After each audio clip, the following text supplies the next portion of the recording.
Good afternoon, everybody. Let's move on to the next session, which is not really a conference session in terms of talks or something, but this is more in remembrance of a person who has left a very big mark, not only on HBCSE, but on science education in India in general. And that is our beloved ex-director, Professor Hemchandra Pradhan, Professor H.C. Pradhan, or HCP as he is known to many people. Professor Pradhan unfortunately passed away after some illness just a few days ago. And we had a remembrance meeting soon after, but we thought that it would be appropriate to also note his contributions, his academic contributions in the field of science education in this conference. And this session is a modest attempt at that. Now, Professor Pradhan's work actually has a very wide span. He contributed in many areas of science education, science popularization, engaging with teachers. So in order to cover that adequately, we have requested 5 speakers in this session to briefly go over different facets of Professor Pradhan's contribution over his entire career, especially at HBCSE. And so we will have 5 short presentations, one after the other. The speakers will not be taking any questions or comments, so we'll just move on from one to the other. We begin with Professor K. Subramaniam, who is also an ex-director of HBCSE. And so I invite Professor Subramaniam to the stage, and then we'll move on to the next speakers.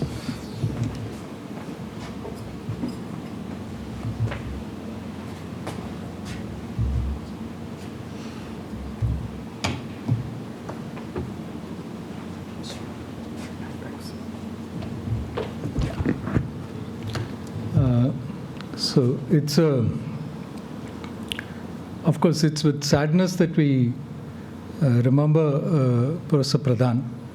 And I think for many of us, and particularly for, I've been away for a few months from Bombay, it was quite unexpected and a bit of a blow that his passing away. We had a condolence meeting, but today my purpose is somewhat different. It's to remember him and to, in a way, celebrate his engagement with and his commitment to the broad cause of education and STEM education. So I'll talk about his contributions to math education as I have understood them and as I remember them. It's not thoroughly documented, but certainly these things are very fresh and they've endured in my memory. You will hear from other speakers and you'll get a sense of the breadth and range of Professor Pradhan's HCP's contributions. But the lesser known aspect, I think, is about his work in math education, and that's what I'll be focusing on. But please remember that he worked in many other areas. Physics education is a big contribution. Science communication, I think, is even more impactful, and he's a huge person in science communication in the Marathi language. And HBCSE owes him a great deal just for building this center. I think the administrative work of turning this center from a small one located in a municipal school premises in Nanachok to coming here, growing the center, into building its graduate school, all its aspects, the Olympiad program. Of course, AK is also here. I think they formed a great team. So this was just built through sheer hard work and attention to detail, for which HCP had a particular flair. But let me focus on his contribution to math education. So Professor Pradhan's contributions to physics education is much more than and overshadows his contribution to mathematics education. However, his initial work in maths education laid the foundation for future development of the subject in HBCSE. Within a year of his joining HBCSE, he joined in 1988, an international workshop was on mathematics education was organized in Goa. And another workshop was held in 1992. Now, I was not in the center. I joined in 1994. But this is very interesting because I think a lot of the work in math education kind of goes back to that point, particularly math education research, when these two workshops were held. These two workshops brought leading researchers in maths education to HBCSE.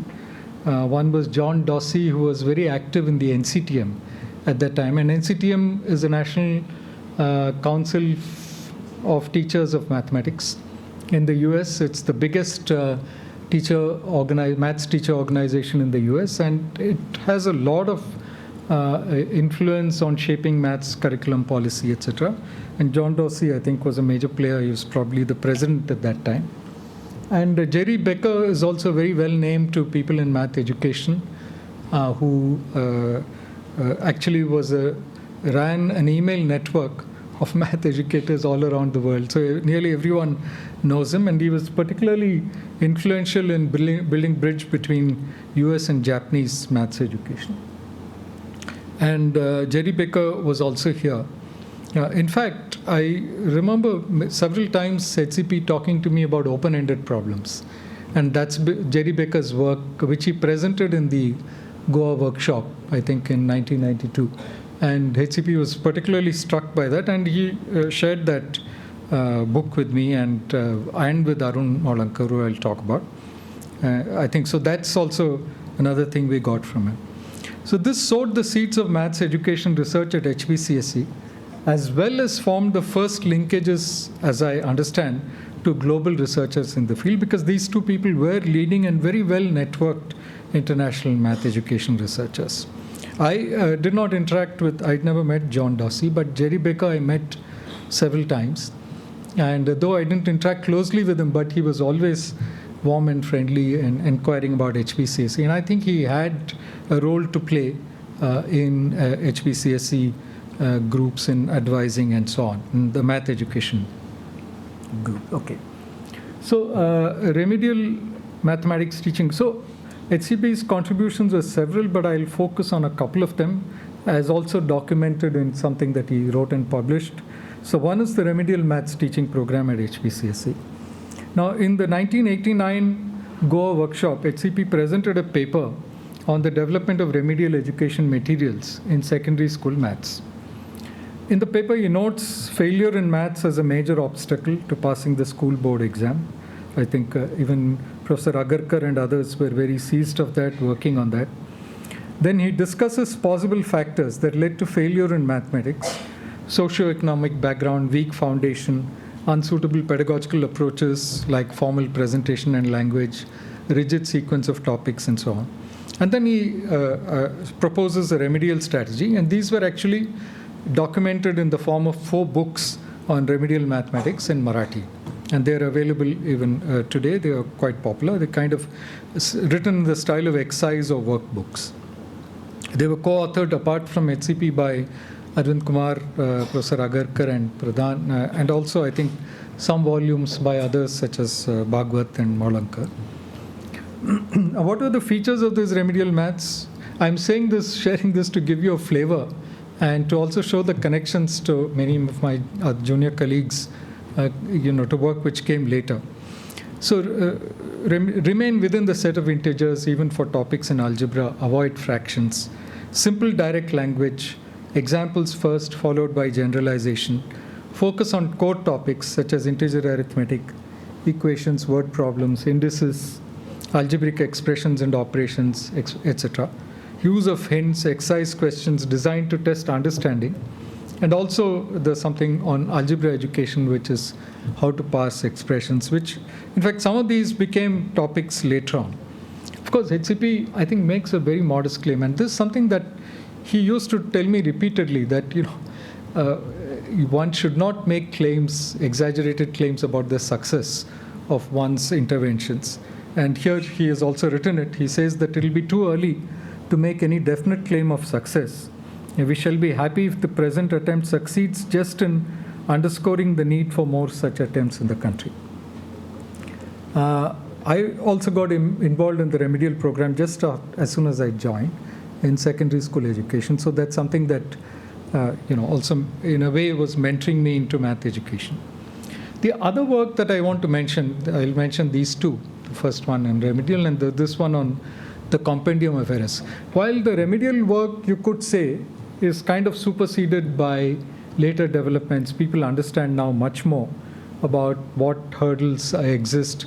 In fact, HCP in the beginning of the paper talks about socioeconomic factors, says that they're important, but says I'm not going to discuss them. But today we know that that's really what also needs to be addressed. Okay. So in this book on compendium of errors, many of you would have seen it. It's very popular. It's still sold in large number of copies by our publication cell. It's written by HCP and his younger colleague Arun Maulankar, who also passed away some years ago. It's very popular, widely consulted. It draws on research. At that time, it was quite popular, the research on student errors and bugs. Bugs are sort of systematic errors, which you encounter frequently. And it's very engagingly written. I've just taken one example. Many students say that 15 is a prime number. We know, of course, that it's not. So why do they say this? Because they replace the more complex concept of prime with the simpler concept of odd number. So this is a kind of, it shows you, so every error is, there's a discussion, there's an analysis of what possible, what's going on in the student's mind. There's a kind of classification, and there's some remedial strategy which is suggested. It's a very nice short book on different topics. This bug theory was again something that we used to have in our graduate courses. Brown and Van Lane was a kind of very popular paper at that time. HCP was very familiar with it. And you can see that there's a big influence of cognitive science. And when I joined HBCSE, started working in math education, so the first book that he recommended to me, I think he did that to Shweta as well, was Alan Schoenfeld's work on cognitive science and mathematics education, which has actually a chapter or something on these bugs, I think bug theory. So he had internalized that, and he was very receptive to particularly inputs from other disciplines like cognitive science. Okay, so this discusses student errors on various topics that I've mentioned there. And that's something that I wanted to say. And I think that's got some enduring value. Even though bug theory now, people have gone beyond that, cognitive studies have become more sophisticated. But this book is still, I think, simple and attractive to teachers.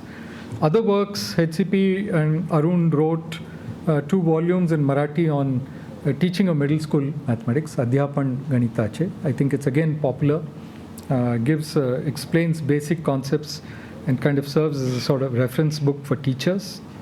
They also wrote part of the primary mathematics curriculum, classes 1 and 2 textbooks. Bulk of it, of the work, of course, was Arun's, but HCP was always guiding him and giving him critical inputs. I think both discussed it extensively before putting it out. They were followed also by 2 volumes of Ganit Sangya Kosh, which are glossaries of mathematical concepts in Marathi. And I think this came from the immersion in the encyclopedia work, which is Kumar Vishwakosh and so on. Okay, last slide. So I can see many strands of future work were anticipated by HCP's writings. He continued to contribute over a long period in maths education, even though he moved on to other things mainly, with the help of his colleague Arun.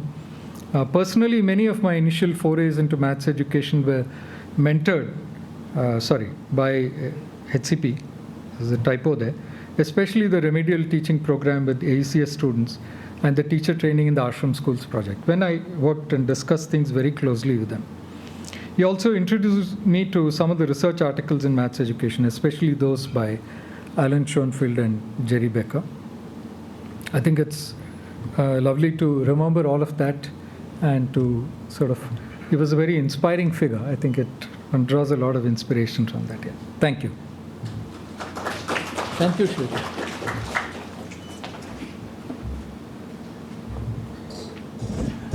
HCP, as Professor Subramaniam has said, that his contribution to maths education was significant, but only perhaps surpassed by his contribution to physics education.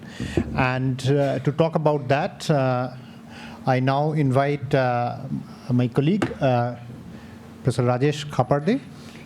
Yeah, right. Sorry, I could not see you for a moment there. Yeah, so Rajesh was one of his 2 PhD students that he mentored at HBCSE. There were other PhD students also that he mentored outside of HBCSE.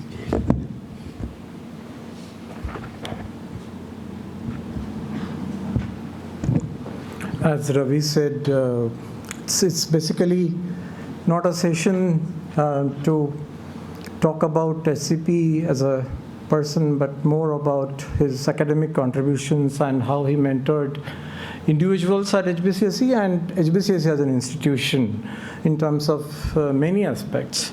So one of his work, I was lucky enough to be his first PhD student at HBCSE. And one of his kind of contribution at HBCSE was in the field of training in experimental physics, various aspects of training in experimental physics. I will quickly talk about my journey with him and how, so I'm not going to get into details about his contribution as such, but I'm going to give you a story of what all we did in those times, like 1995 to about 2011, when he was the director of HBCSE. So I started working with Professor Pradhan, we used to call him HCP, in June 1995, and immediately after joining HBCSE as a research scholar. At that time, Professor Pradhan was already working on a problem on oscillations of soft massive springs, one of the very early and very basic papers on oscillations of a soft massive spring. With Dr. B and Meera. She was a postdoc here. And then we started, so I automatically got into this study because they wanted to take some data, and I was kind of an obvious person to help them take some data. And then after this paper was published, in fact, during this writing of the paper, the first paper that Meera and Professor Pradhan wrote, they gave me a challenge. And the challenge was to fabricate a low-frequency mechanical vibrator so that we could actually force some oscillations on the spring and study the stationary oscillations on the soft massive spring. And this was my first device that I made in-house at HBCSE with absolutely no money, no tools. We used to borrow some tools from the workshop people here. And so we had these springs attached here, the 2 different kind of springs, and then we had this wheel and a small motor rotating at a very low speed. And for 2 different frequencies, we had 2 different ratios of the wheels of the motor and the wheel. And then this was eccentrically connected. So when this rotates, this was used to go up and down in a sinusoidal way. So we used to study, we did this, and we used to study these springs. So you take a spring, clamp it at a lower end, and then clamp it at the upper end fixed. Both the ends are fixed, so you should get nodes at both the ends and antinodes in between. So you can excite normal modes, different normal modes, so that you can get different number of nodes and antinodes in between. We used to have these springs studying stationary oscillations, dynamic study, static studies with all this. So this was my first experiment that I did in 1996 with Professor Pradhan. Very successful. We published this immediately. This motivated me to continue working on the development of large number of demonstrations and experiments. These were mostly based on some tasks from Olympiads, published papers in journals, and ideas from college teachers. So by 1997, we had developed several experiments and demonstrations, most of them fabricated in our lab with some basic tools. By then we had some money to buy some tools and machines, and we started our programs for students and teachers. In 1998, we started very demanding physics Olympiad program. We worked together with large number of teachers from across the country for development of experimental problems, theoretical problems, for several years together. Several college teachers, IPT members, HBCSE staff members supported us for development of experimental tasks, checking the experimental setups, collecting the sample data, and so on and so forth. We received important input from our work from the following book, which had a focus on school level science teaching. So the idea was that it's not just the experiments. How students and teachers work on the experiments is more important. So the idea that we got from this book, which was by Professor Richard Gott. Richard Gott worked in the Department of Education. This is very interesting. This was at the Department of Education in Durham University in the United Kingdom. And they worked on the school level science and brought out an idea of what is called procedural understanding. I'll talk about it. And we developed and applied the concept of procedural understanding at +2 and undergraduate level in India. This was mostly, their work were mostly up to middle school science. We actually developed it further, appropriated it to suit our undergraduate level curriculum in India. So what is procedural understanding? Procedural understanding is the thinking behind the doing. And this is often, even now, after 30 years of our work, it's still being not valued in India. It's a very sad state. But designing of an experiment, designing what data to collect, designing how to do the data analysis, this is not even now taught in labs. So this is very unfortunate, but yes, that's the truth. So, So this is, so it's basically, it's a kind of cognitive understanding in its own right. It's a thinking, it's a decision making. So it's a cognitive ability in its own right. And we somehow got stuck with this idea, and then we thought we must work forward with this idea. And we then further realized that the strategy in which student work, so the strategy which what people call in education instructional strategy, the way students work on the given task is the most important aspect that decides the effectiveness of training in experimental physics. So integrating the concept of procedural understanding from Richard Gott's work, a guided problem-solving approach, earlier IPHO experimental task, we propose an instructional strategy called experimental problem solving. So I'm not going to get into details about what is experimental problem solving. I can talk about it a little later individually with people who are interested. So we also design assessment strategy to evaluate students' experimental abilities and skills based on this experimental problem solving method. Based on all these, we designed and conceptualized summer course in experimental physics, which we organized for second-year undergraduate students for the first time in 1998. So just within 3 years of our lab development work, we actually had an entire lab set, and we started the summer course. I think Aniket, who is a faculty with us here, was one of the students in the summer course when he was doing his second-year BSc in Druya College.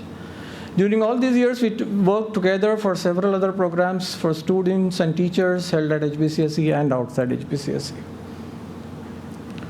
In 2004, HBCSE started National Initiative on Undergraduate Science. In the beginning years, Professor Pradhan took some interest in it, but then later on he was not very keen to continue mentoring students, but we still mentored, designed some projects for undergraduate students and mentored some students together.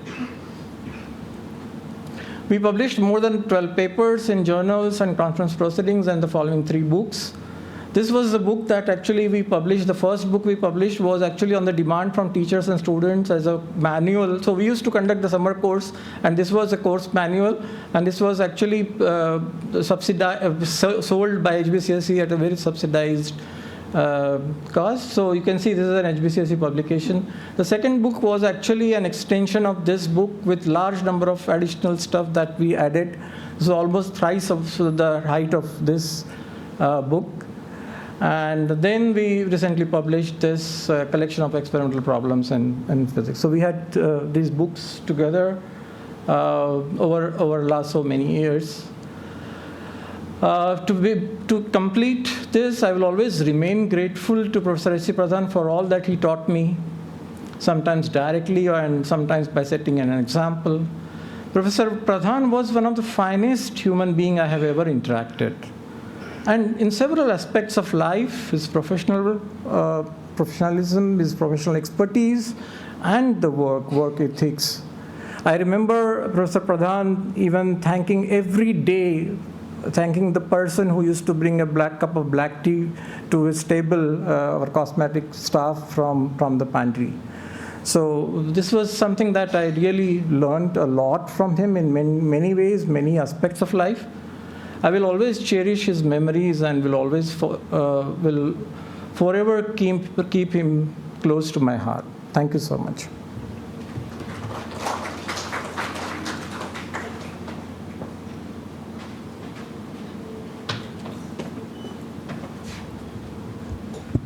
Thank you, Rajesh. So next we have Dr. Shirish Pathare, who was also mentored by Professor Pradhan for his PhD work on more directly in physics education research on thermal physics. So Shirish is going to talk about that.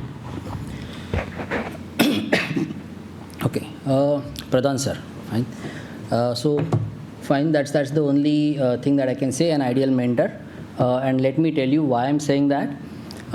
So he motivated me to pursue research, and in a very interesting way, right? So I joined this institute on 13 July 1999, and on the second day he asked me, why don't you do a PhD, right? And that was a complete blow for me. I mean, a person just on the second day asking this question, I said no. I mean, right now I have no such ambition to pursue something like that. He said, okay, fine. Then after a few years, he just asked me to attend some graduate courses, just for fun, just learn what science education is. Then after a few days, then he said, okay, fine, since you have started attending them, why don't you credit that course and start doing assignments and submit those assignments? And since you have completed the courses, why don't you join PhD program? So he actually pushed me, in this whole field of PhD in science education. So I'm really grateful to him for that. This was the topic in which we worked. So investigating students' alternative conceptions in elementary thermodynamics, and then we developed and tested some activity-based modules to address them. So these were the two areas which we covered. So we started with a work of identifying what are the alternative conceptions of students in these four areas. But at the end of that work, we felt that no, I mean, this is not a complete thing that we should be doing. Unless we try developing something to address them, work will not be complete. And what are we going to give it to the system? Nothing. Just that, okay, fine, students have this problem. That's all? No. So we should just start working on some experiments, some activities. And this is what we did. So we started developing activities on these two topics, thermal equilibrium and first law of thermodynamics. Of course, every time he encouraged independence and creativity. By that I just mean, we just used to discuss certain ideas and then say, why don't you try this, okay? And then you just go and work, that's all, right? And just try this. If it works, great, right? So, so this was one of the question that we started with. Like you have two objects, one metal and one insulator, and then they are initially at room temperature. You dip them in a water bath which is maintained at a constant temperature, maybe 60 degrees centigrade. And what will happen to that? And this is a well-known alternative conception that most of the students, teachers at different levels have, is that they will always say that metal will attain higher temperature than the insulator. So we went ahead and developed an activity to show that, right? After we developed that activity, we felt that fine. I mean, we showed them that okay, they will both attain the same temperature. What's so great? Okay, but then we need to have some more explanation for how thermal equilibrium actually is attained. For which we needed some sensor which can show that okay, there is a net heat flow between the two bodies attaining zero. How to do that? It's not really possible. The heat flow sensors available in the market are quite costly. So he just said that why don't you try with some liquid flow analogy? Like you start with some hydrostatic equilibrium, which is kind of a very dear to students. They experience it every now and then. So we developed some in-house liquid flow sensor with some refills and in the springs and all. And then over the period of time, we came across this Hall effect liquid flow sensor and then developed this analogy. And after that, while going through some literature and something, like we came across a Peltier device, and then we started this model like the heat flow model. And then we asked students to make comparison between liquid flow model and heat flow model. And this was a complete, enjoyable discussion that we had during that initially we really did not have any hold of heat flow indicator. Then this Peltier device came to our rescue, and then, we could actually do that, right? So a beautiful interaction. I still remember those days. Then we went on to first law of thermodynamics. So we tried to explain these two processes using adiabatic process and isothermal process. We went through multiple iterations. Every time we used to do something, no, we are not getting the expected temperature change. Then we came across this fire syringe, and so this is a beautiful demonstration of showing how adiabatic process is carried out. So you have a piston here,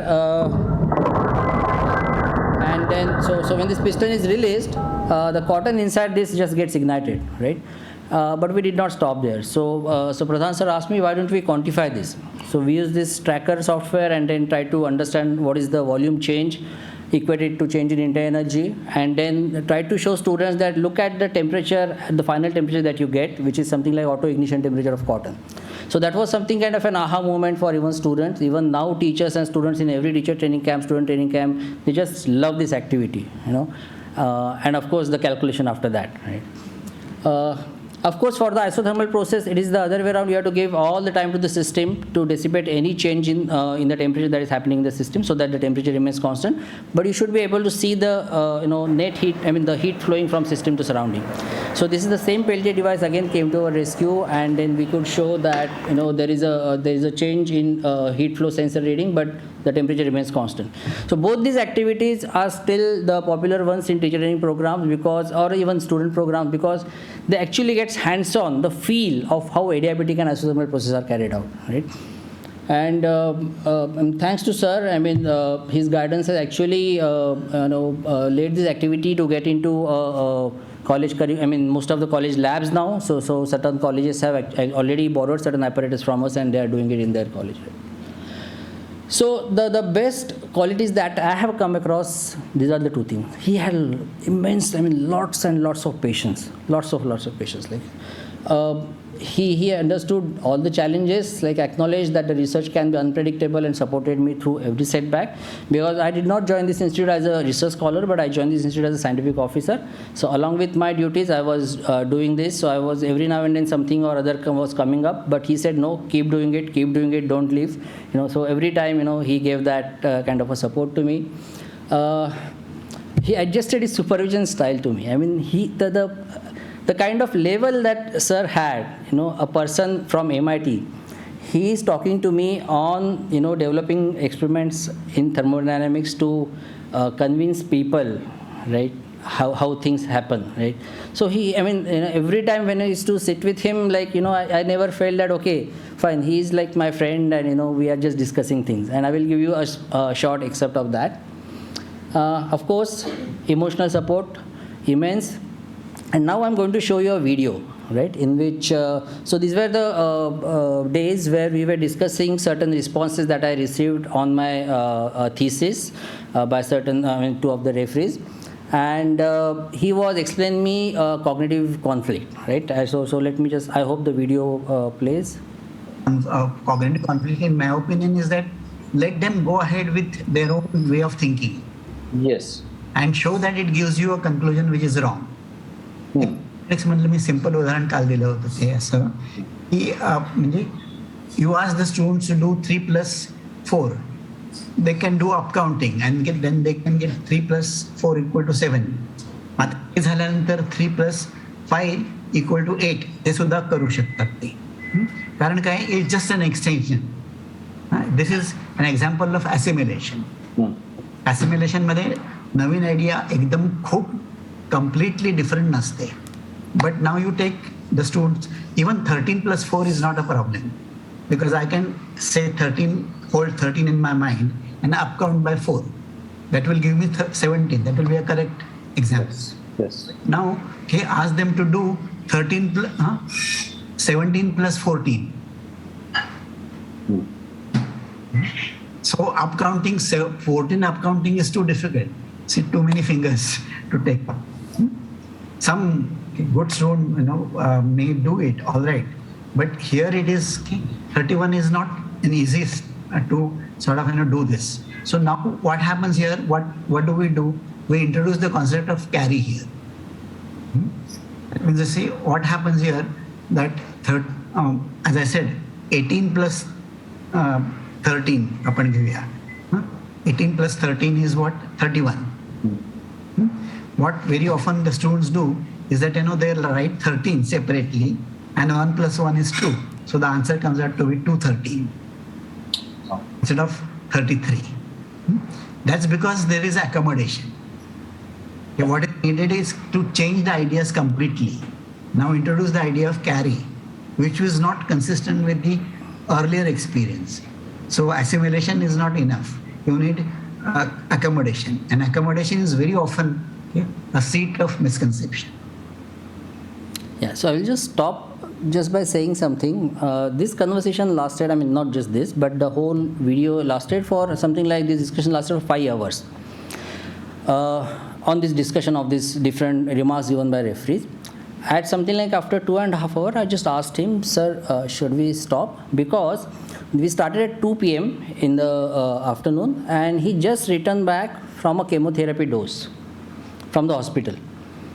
At the end of 2.5 hours, I said, like, can we, take a break, sir? He just asked me, why? Are you tired? Just look at his love and patience. And he just said, no, I just love this kind of a thing. So you don't worry, I'm not tired. Let's go on. And that again went on for 2.5 hours. So that was Pradhan, sir. Thank you.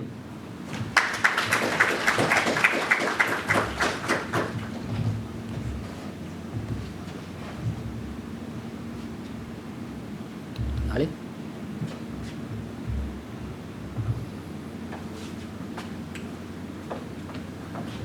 Thank you, Shirish, for giving us a glimpse of HCP's ways of working.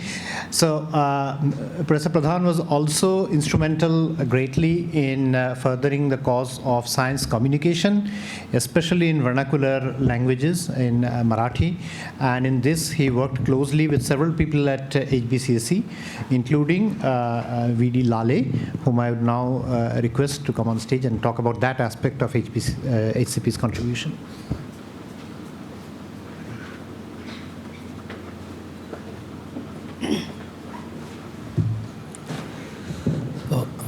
Thank you, Arnab. I'll be talking something different because Professor KS has spoken about maths education, Shirish and Rajesh has spoken about physics education. I'll be talking about Professor Pradhan works in Marathi. And besides research and besides education, he was interested to produce material, a quality material in Marathi, mother tongue. And he used to, never disappointed many people who used to ask for article within a short period of time.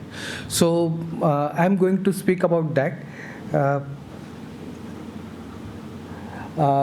This is his book published, means it is a collection of Professor SCP's article published in Marathi newspaper. It's a famous newspaper in Maharashtra. Now it is available on website also. It's a Lok Satta. He used to write this article, and this article used to publish every Sunday. So and he used to finish this article by Tuesday morning.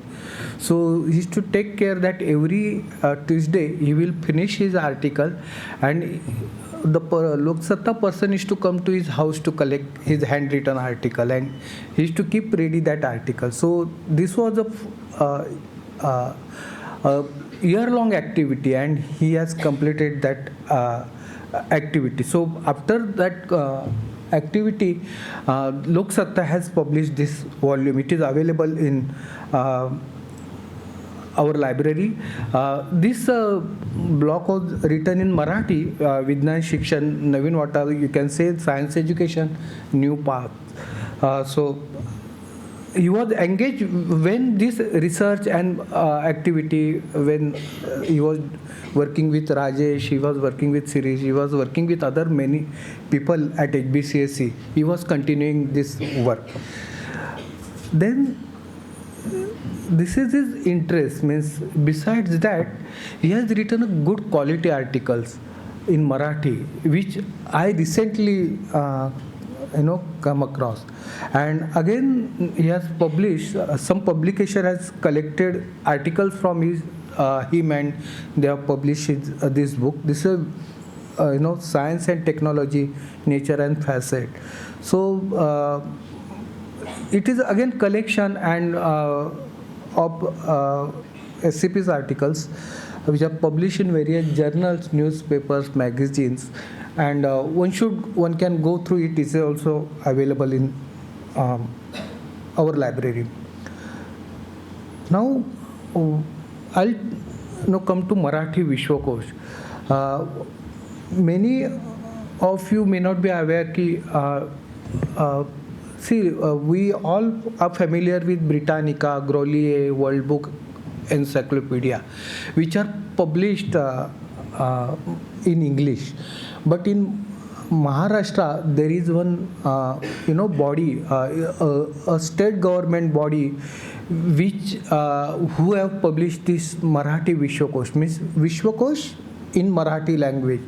And the name of this body is Maharashtra Rajya Vishwakosh Nirmiti Mandal, which is located near in Vai, near Satara. Its administrative office is located in Mumbai. So till today they have published 20 volumes in Marathi. They have completed first round of what they have proposed in 1965. Recently they published all 20 articles. Tarkatirtha Lakshman Shastri Joshi started this activity, and his followers after him completed this activity. This activity is supported by government of Maharashtra. So they are simply producing encyclopedias. And now they are all these encyclopedias, all these activities, articles are available on the internet.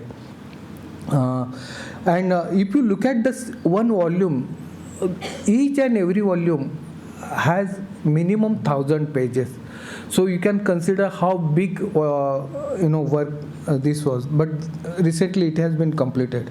So Professor SCP was one of the member of Vishwakosh Nirmiti Mandal for long period, about 25 years. He was a member of this Vishwakosh Nirmiti Mandal. And the then chairperson, Dr. Srimati Vijayawad, she became chairperson in 2005, and she suggested Professor SCP to work with children encyclopedia.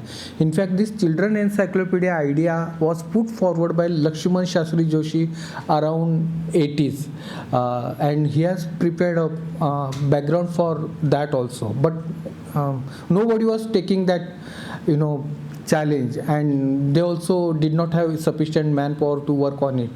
So Vijayawad became chairperson. She was means Professor Pradhan and Professor Vijayawad, Dr. Vijayawad was a classmate in a Thana, in a school. So she suggested to take this activity, and this is how our collaboration, the collaboration was there, but this is how Kumar Vishwakosh project came to HBCSE. This Kumar Vishwakosh is produced for the school going children, means of the age of 14 to 18 years. But we found that many teachers are who are teaching at the school level, they also use this Kumar Vishwakosh for their in their day-to-day teaching. So these are the 4 volumes of Kumar Vishwakosh. And now these are in printing stage. We completed this work in 2023, and after that they have released all the articles of Kumar Vishwakosh on the internet. It is available for everybody. Anybody can go for that. So it is there are about 1025 articles distributed in 4 volumes. And if you consider the thickness of this encyclopedia, means consider the pages, there are about 1400 pages, print pages. The first edition of 1000 prints of volume 1 and 2 are out of print, means they are printed when they released volume 1 and 2, they printed in a book form, but now it is out of print, and now they are they wish to print all 4 volumes together. So the work is going on. The Braille version of volume 1 and 2 is also done, and it is done by National Association of Blind. So this work is also done, and the voiceover content of volume 1 and 2 is also available on KB website. If you click the article, you go to on that the same page, you can click the audio recording of that article, so you can put on the speaker and listen that while working.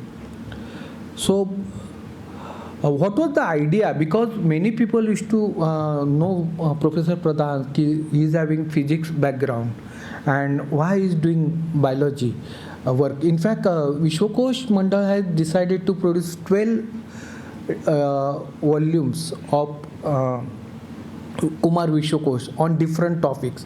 So one of the volume was biology and environment, and there is physics and technology volume is also proposed. But why Pradhan was interested in biology?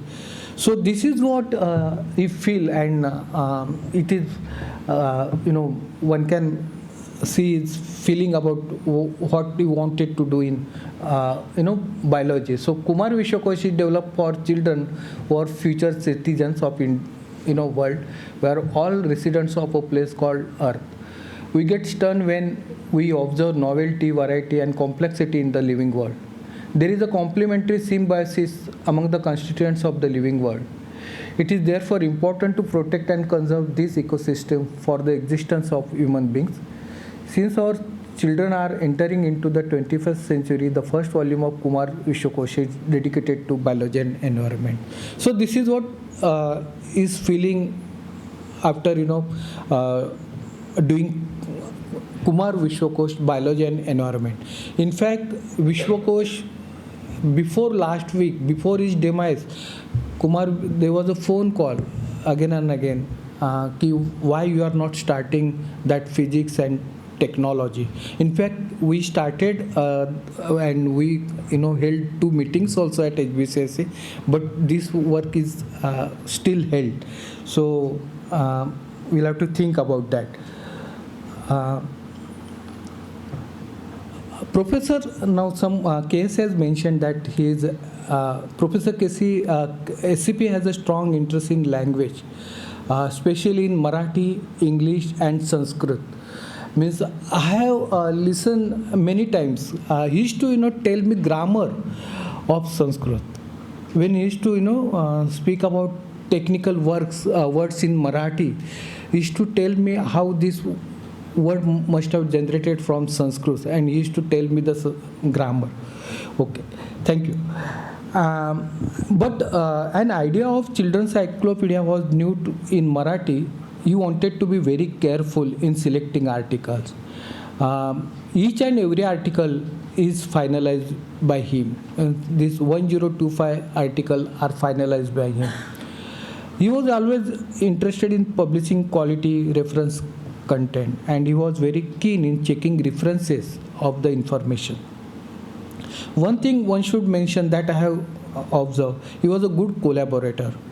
He always used to see that any collaboration with institute HBCSE should be long and smooth, and we HBCSE has a good connection, therefore good connection with institutions like NCRT, SCRTs, IGNO, YCMOU, about which Sugra is going to speak, Professor.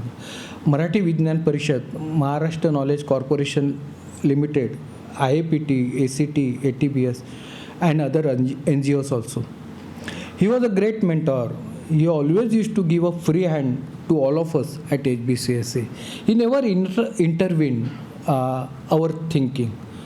He used to support us. And what Sirish said, कि on the very next day he asked to do PhD.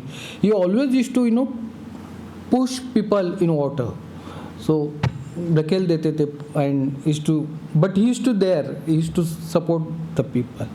So I express my sincere gratitude for his invaluable mentorship and guidance. Thank you.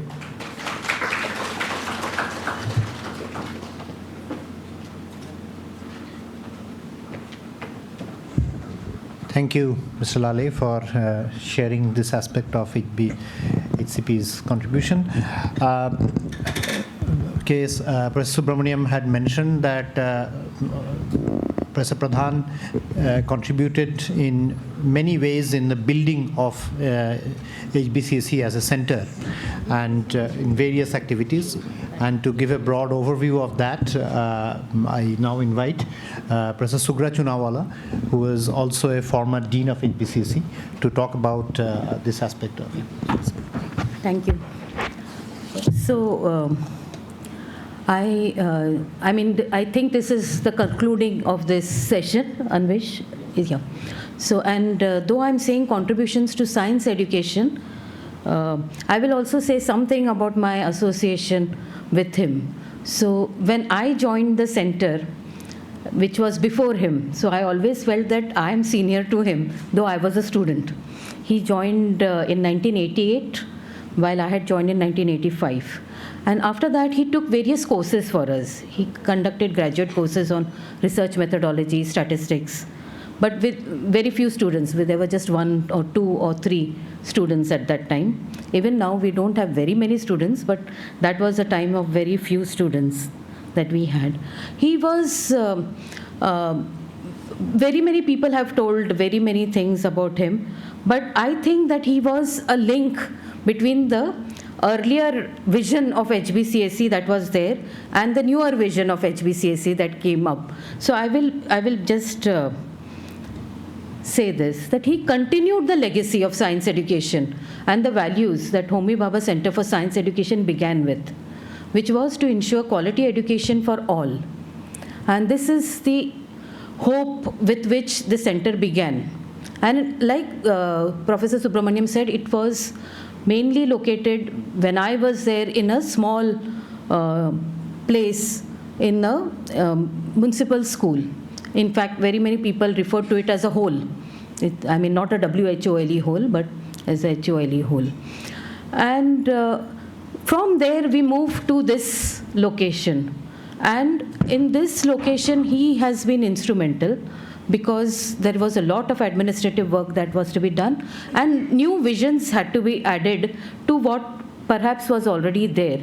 So one is maths education, like Subramanian mentioned, but the other part is also the physics Olympiad and the excellence aspect. So now, like we are saying, we have 2 broad goals of HBCSE, equity and excellence.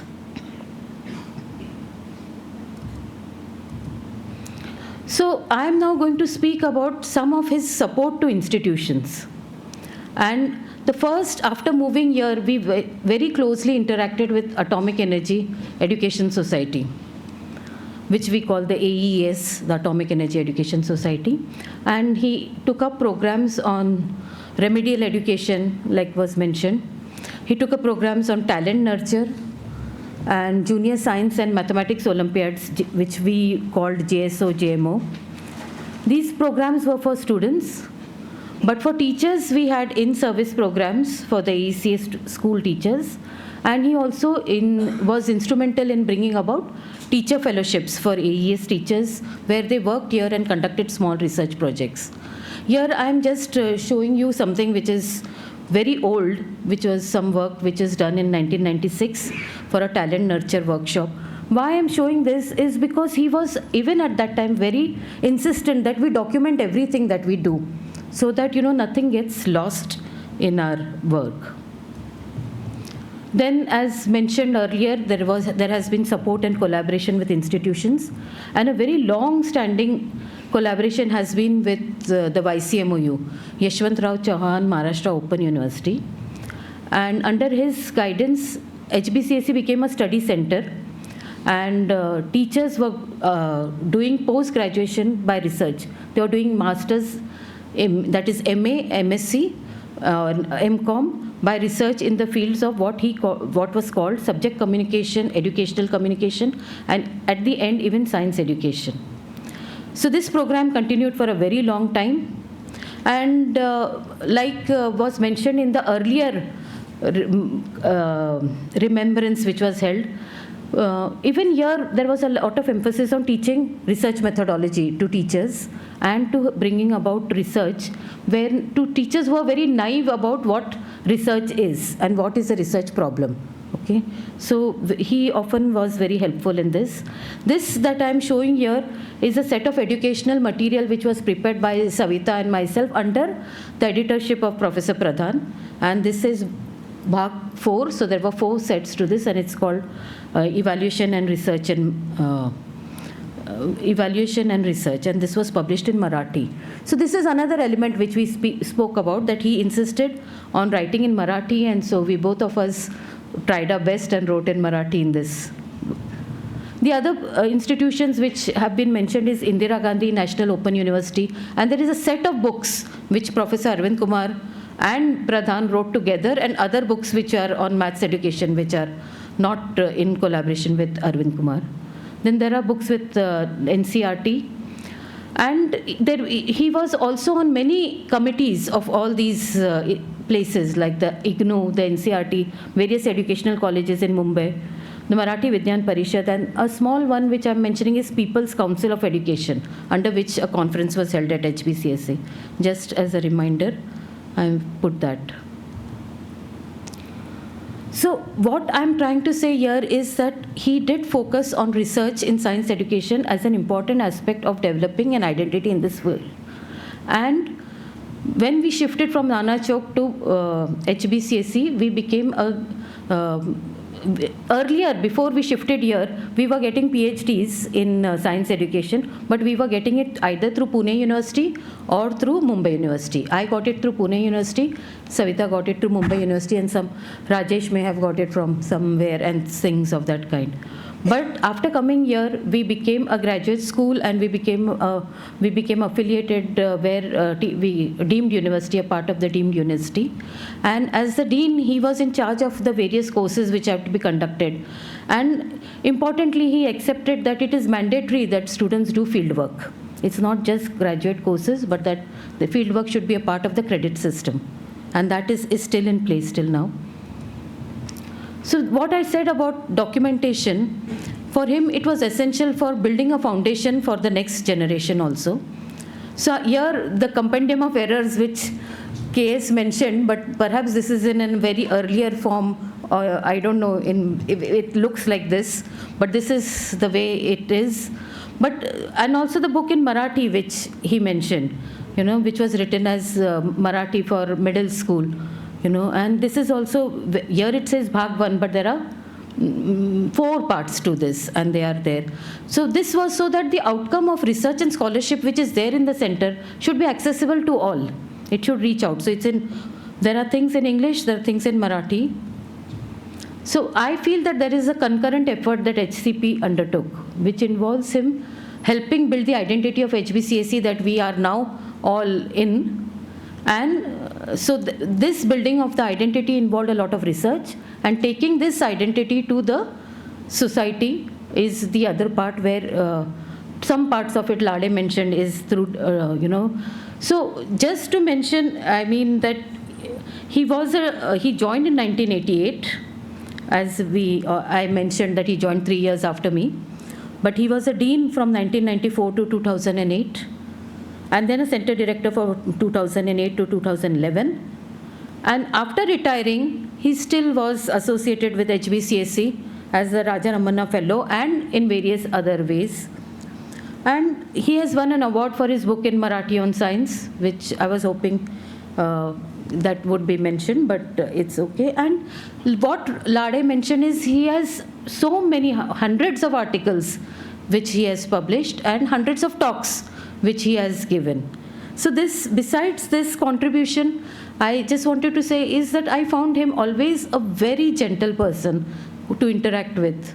And despite my saying that I'm a senior, he always treated in what he said in us like as kids, and he would often say, I'll treat you to an ice cream or things of that kind. So there was this paternal behavior also in which was very gentle, and like Lade said, when we had the episteme conference which was organized, the episteme 4 which I was the convener with Meena Karatmal, I found that everything that we asked for, we were given permission for, and never was an objection raised, why do you want this, and at this last minute you are asking for this. So there was this kindness in his approach to all of us, and I think that I have always said that HBCSE is a very gentle place, and I hope that it retains that character. Thank you.